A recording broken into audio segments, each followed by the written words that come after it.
Nourriture, sexe, sucre, alcool, alimentation en général, tous ces éléments ont un point commun, ils activent le circuit de la récompense dans le cerveau. On va voir, c'est quelque chose qui est fondamental pour rester en vie, c'est quelque chose qui est ancestral, qui est en nous depuis la nuit des temps, qui nous a permis de survivre à tous les dangers qui nous entouraient. Mais aujourd'hui, l'alimentation moderne et le style de vie surtout nous a complètement déréglé ce circuit de la récompense et ce qui fait que beaucoup de personnes deviennent accros, beaucoup de personnes deviennent dépendantes, notamment à la nourriture.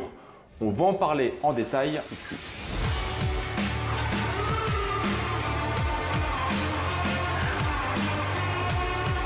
Juste avant de démarrer, si jamais vous avez, vous, de votre côté, des problèmes avec la nourriture, si vous avez des troubles compulsifs de l'alimentation, si parfois vous avez besoin d'avoir une récompense, si parfois vous avez besoin de craquer sur la nourriture, alors je vous propose justement de télécharger le premier module gratuitement de notre nouveau programme qui vous permet de décrocher de l'alimentation émotionnelle. C'est un programme ultra complet et le module que vous allez pouvoir récupérer va déjà vous apprendre énormément de choses sur les sources de l'alimentation émotionnelle, pourquoi vous avez besoin de manger vos émotions. Tout ça, c'est directement disponible tout de suite. C'est le premier lien dans la description de la vidéo. Et je vous mets aussi le lien dans ici la petite fiche.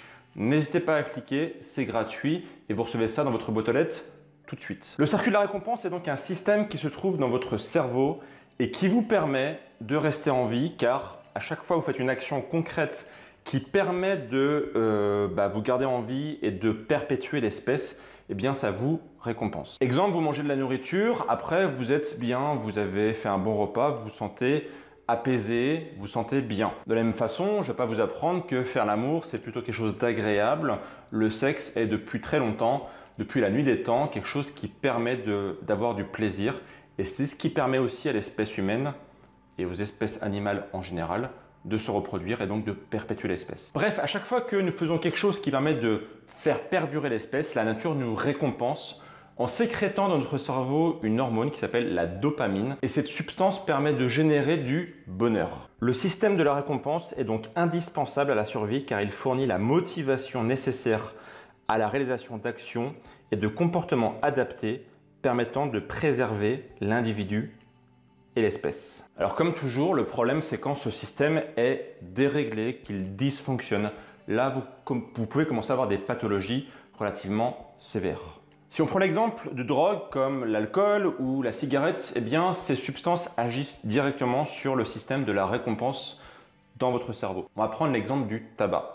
La nicotine, donc, qui est une substance importante, qu'on retrouve en grande quantité dans le tabac, va venir se fixer sur les neurones et particulièrement sur les récepteurs à dopamine. Le problème, c'est que lorsque deux neurones communiquent, il y a de la dopamine qui est sécrétée par exemple le neurone émetteur et sur le neurone récepteur, quand tout va bien, le neurone reçoit la dopamine et tout fonctionne. Lorsque la nicotine vient s'installer sur les récepteurs à dopamine, eh bien le problème, c'est que la dopamine du coup n'est plus reçu par le neurone récepteur et donc le neurone émetteur doit continuer à sécréter la dopamine en permanence. Ainsi, votre cerveau va être baigné entre guillemets de dopamine.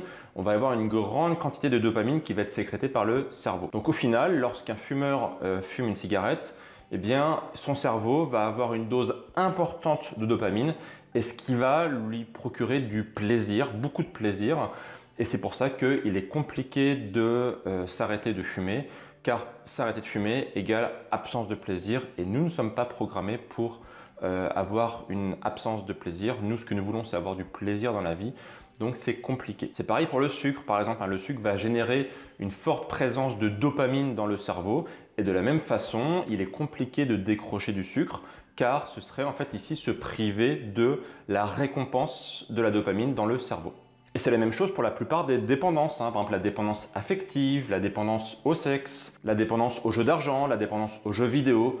Tout ça, ça vous génère du plaisir, ça vous génère de la dopamine et vous ne souhaitez pas ne plus en avoir, donc c'est pour ça qu'il est compliqué de s'arrêter. Alors d'ailleurs, c'est la même chose au passage pour les réseaux sociaux. À chaque fois que sur votre téléphone, vous avez une notification avec quelqu'un par exemple qui a aimé votre photo, qui vous a laissé un commentaire, qui vous a identifié, eh bien ça sécrète un petit shoot léger de bonheur. Il y a un peu de dopamine qui est sécrétée et c'est pour ça que beaucoup de personnes peuvent devenir accros aux réseaux sociaux car une petite notification égale un peu de bonheur et clairement ça pose de gros soucis au-delà du fait que tout ça, ça reste virtuel, au-delà du fait que bien sûr c'est du bonheur artificiel, eh bien beaucoup de gens qui sont justement qui s'ennuient, qui n'ont pas une vie palpitante, eh bien, peuvent devenir accros aux réseaux sociaux car c'est une source de bonheur. Ainsi, les likes, commentaires, toutes ces petites récompenses pour lesquelles il suffit d'actionner un simple levier donnent l'impression d'être entouré d'amour et déclenchent la chimie du bonheur, le couple, ocytocine et dopamine. Alors vous savez, je vous parle souvent de la résistance à l'insuline qui pose un gros problème de santé. Eh bien, on pourrait imaginer que de la même façon, on puisse avoir une résistance à la dopamine à force d'être baigné dans cette hormone du bonheur en permanence. Eh bien, votre cerveau en veut toujours plus et donc au final, eh bien, vous êtes dans un véritable cercle vicieux et les personnes qui ont leur système de récompense qui est complètement biaisé, eh bien, peuvent être malheureuses, voire dépressifs. Alors d'ailleurs, le système de la récompense, il est extrêmement puissant parce que vous savez que par exemple, si vous souhaitez dresser un chien, eh bien, la meilleure façon pour lui faire ordonner ce que vous souhaitez, c'est de le récompenser avec de la nourriture.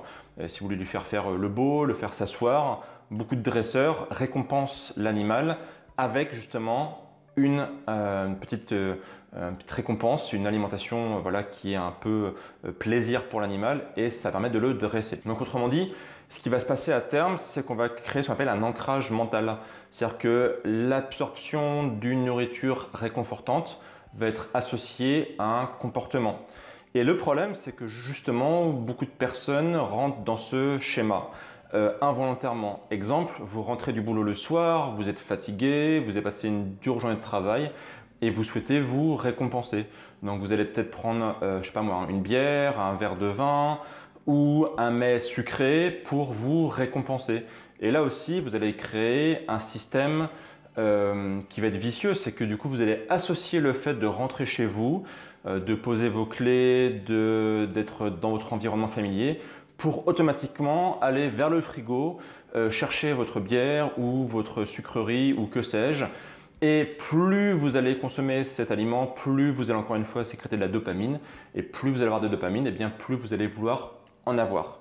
Donc vous êtes dans un véritable cercle vicieux qui est extrêmement malsain et qui peut poser beaucoup de problèmes pour la santé mentale. Donc vous avez compris, système de la récompense qui fonctionne mal égale très souvent dépendance, égale entre guillemets, on est drogué à une substance particulière et dès qu'on est drogué, eh bien c'est clairement quelque chose qui est problématique.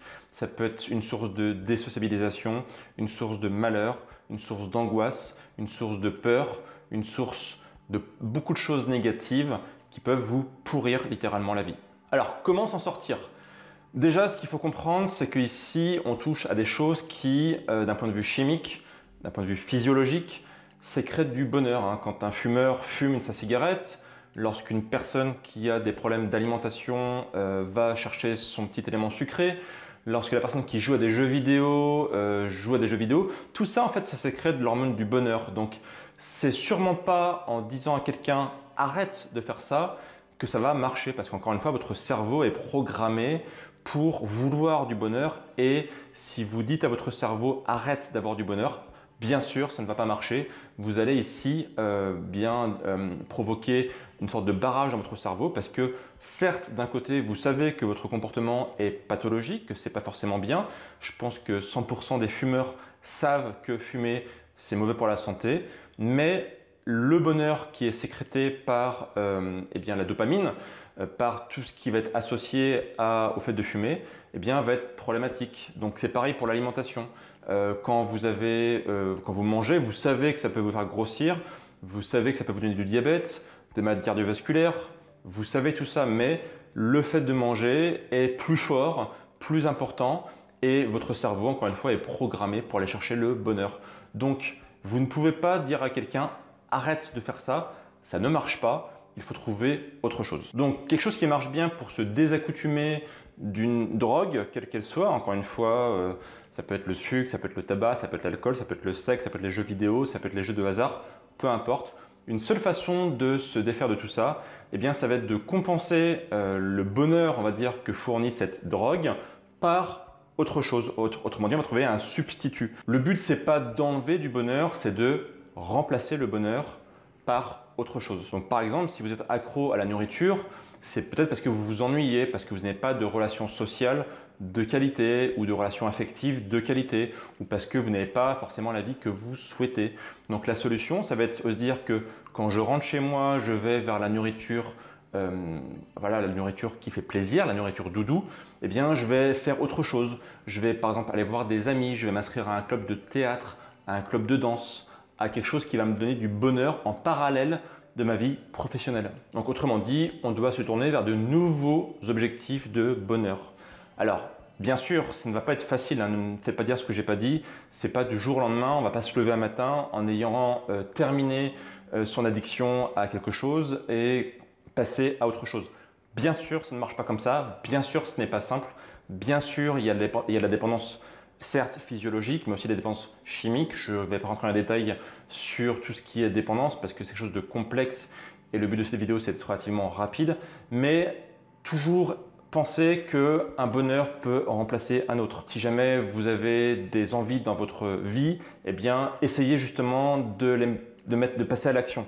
Exemple, si vous avez toujours envie de voyager, envie de faire du théâtre, envie de faire un club de peinture, envie de sortir, voilà. Faites quelque chose à la place de ce qui vous pourrit, de ce qui vous rend addict. Ça, c'est quelque chose qui marche bien. Alors bien sûr, il y a un point aussi qui est essentiel, c'est l'entourage.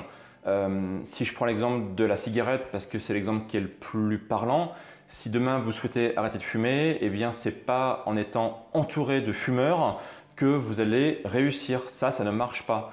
Souvenez-vous, vous êtes la moyenne des 5 personnes que vous fréquentez le plus. Donc si vous fréquentez des fumeurs, eh bien vous allez continuer à fumer, vous allez continuer à avoir envie de fumer parce que ce sera votre standard. Quand vous allez avoir plein de personnes autour de vous qui fument, eh bien vous allez vouloir faire la même chose. Et en plus, l'odeur de la cigarette qui va tout le temps être présente va vous donner envie de passer sur une cigarette vous aussi. De la même façon, si vous êtes accro à la nourriture, si vous avez des troubles de l'alimentation, ne vous entourez pas de personnes qui, eux, ont aussi ces troubles-là.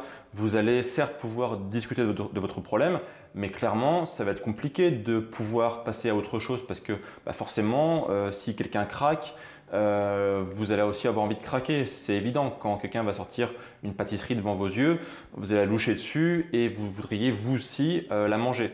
Donc ça ne marche pas. Donc si par exemple vous souhaitez faire du sport pour justement sécréter du bonheur, parce qu'il faut savoir que oui, le sport, ça sécrète du bonheur aussi. Il y a des hormones du bonheur qui sont générées lorsqu'on fait de l'activité physique. Donc c'est une très bonne chose d'ailleurs au passage pour se défaire d'une addiction, aller vers le sport. Eh bien, entourez-vous de personnes sportives. Hein. Si jamais vous avez aujourd'hui une addiction et que vous souhaitez la remplacer par de l'activité physique, eh bien, allez dans un club de sport. Essayez de vous entourer de personnes qui font du sport régulièrement, qui vont vous tirer vers le haut, qui vont vous proposer des sorties sport, qui vont vous proposer des nouvelles activités, qui vont vouloir vous emmener avec vous. Et là, ça va marcher. Alors oui, encore une fois, c'est pas facile. Hein. Je ne dis pas que du jour au lendemain, on va trouver 5 personnes autour de nous qui font du sport et qui vont vouloir être notre nouveau meilleur ami. Je suis d'accord. Mais dans tous les cas, il va falloir essayer de se creuser un peu le cerveau, d'aller sur, pourquoi pas, des sites internet où on peut rencontrer des amis. Il y a des sites comme On va sortir, par exemple, qui est un site assez connu qui permet de faire des rencontres amicales et donc par thématique. Hein. Donc, je sais pas, cinéma, sport, théâtre, etc., etc. Vous pouvez aussi bien sûr poster des messages sur les forums par rapport à des villes où vous êtes, etc., etc. Bref, il existe des solutions et comme toujours, il y a les personnes qui vont essayer de chercher des excuses parce qu'ils n'ont pas envie de passer à l'action et des personnes qui veulent trouver des solutions parce qu'ils savent que bien il faut passer à l'action justement, que c'est l'action qui donne des résultats et qui vont se tordre les méninges pour trouver des solutions. Donc si vous êtes intéressé et que vous souhaitez vous défaire justement de l'alimentation émotionnelle, eh bien je vous offre le premier module gratuitement de notre nouveau programme qui est disponible juste ici dans la petite fiche qui vient d'apparaître et aussi sur le lien qui est juste là. N'hésitez pas à cliquer, c'est juste derrière. Vous allez recevoir le premier module gratuitement et vous allez déjà apprendre beaucoup de choses sur ce sujet. Voilà, moi je vous dis à bientôt pour de prochaines vidéos et d'ici là bien sûr, prenez soin de vous. Ciao!